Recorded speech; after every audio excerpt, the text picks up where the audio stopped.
I promised you the play tip of the week. And I don't know about you, but my son right now is in the very last hours of school for the year because he gets out early today and it's the last day of the year. And now there's this gaping hole of what are we going to do over the summer.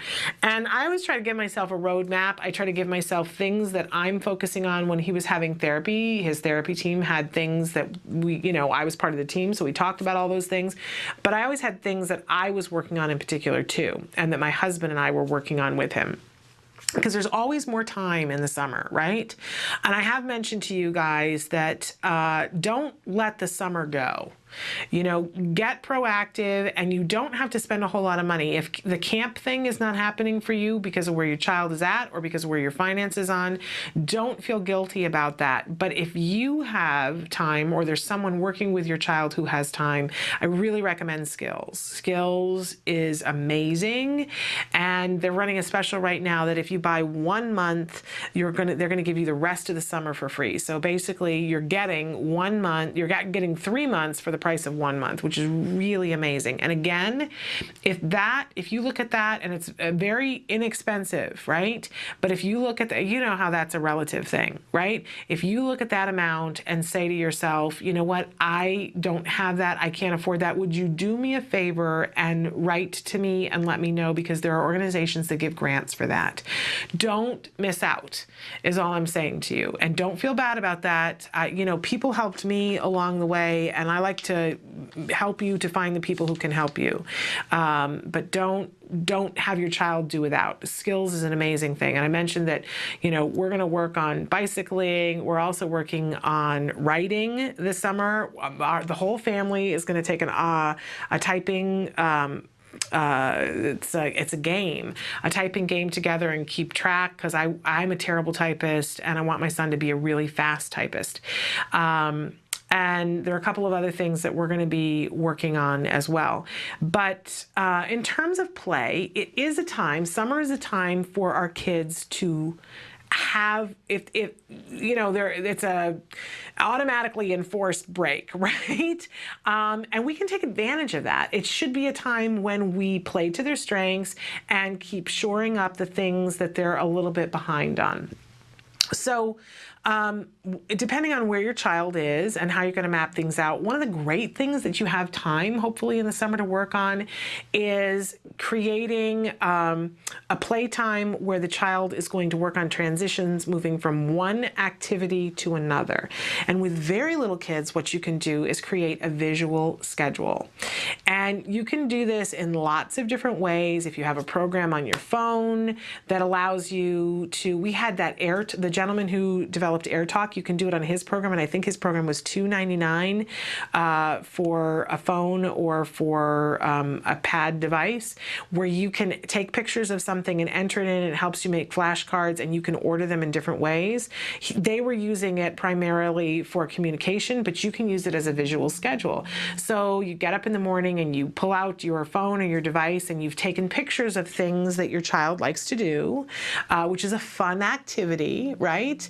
And you put it all in order and say, okay, and you can put a clock next to it if you want to, and say, okay, first we're going to go for a nature walk, and we're going to pick 3 different flowers. And if you're working on a color, you have a picture of 3 blue flowers there, right? We're going to pick 3 blue flowers. And then the next thing that we're going to do is we're going to have a snack, and you have a picture of the snack that you're going to do. And then the next thing that we're going to do is we're going to go swimming.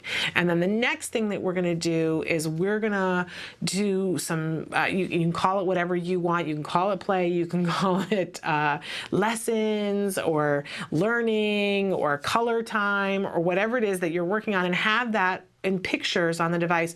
So you're showing your child a visual schedule of what they're going to do. It may all be play, but one of the things that there's a lesson in Skills, actually, and I've mentioned before that all the lessons that are in Skills were the lessons that my son had from his therapist. So while years ago we weren't working on Skills, the therapists were still working on these same lessons with him. And when he was little, he had a play schedule, because he only ever wanted to do one thing, only ever wanted to play with one toy. And they needed him to have more flexibility. So, and they wanted him to work on transitions to get him ready towards kindergarten and get him ready for preschool. So he would have a visual schedule. And back then we had it on cardboard and Velcro, right? Poster board and Velcro. But, you know, it was, okay, first you're going to play with your Disney characters, and then you're going to play with your blocks, and then you're going to play, I don't dress up, whatever it was. And so, and he was on a timer, and when he, you know, they would say, okay, you got 10 minutes to play with your Disney characters, and the timer would go off, and they'd say, okay, it's time to go to the next center, getting him ready to transition for school. But they did it all on a visual schedule so he could understand. He didn't have the receptive language, but he could see the pictures, and he knew what those things were, and he could know that, okay, I'm going to this thing and I'm going to play, and when the thing dings, then I'm going to go to the next thing, and it's going to be okay. So much of the time when we have a child who has a difficulty transitioning, it's because they don't know what's going to happen next. And, you know, if you're loving what you're doing and somebody says, okay, done, move on to the next thing, it might be something wonderful, but I don't know about you, but I'm like, oh, but I was having so much fun doing this. I'd like to keep doing it, right? And if I don't have the words to say that, it really feels like, and especially if I don't have the understanding of, I get to come back to this some other time. You know, we were talking about this yesterday, for kids, everything is happening now. It's one of the things that we look at them and they enrich our experience, and we're a little bit on the jealous side of, oh, it's all happening now. It's all fresh. It's the discovery of it. But remember, some of that is anxiety causing. I don't know. I'm having fun doing this, and I don't know that I'm ever going to see this toy again. So if they have the visual schedule, it helps them to know what's going to happen, and it creates an environment in which it's easier to transition. And if we can build that skill, we can eventually fade the schedule. But even in kindergarten, most teachers have on the board, here is our schedule. Even in third grade, my son had on the board written out, no pictures, but, you know, here is the order in which we do things. And, you know, you go to high school, you got a printed out schedule. I know that I have lunch at this time, and I have this class next, and I go here next. And even as adults, a lot of us really enjoy having a planner, or now, you know, it's all digital.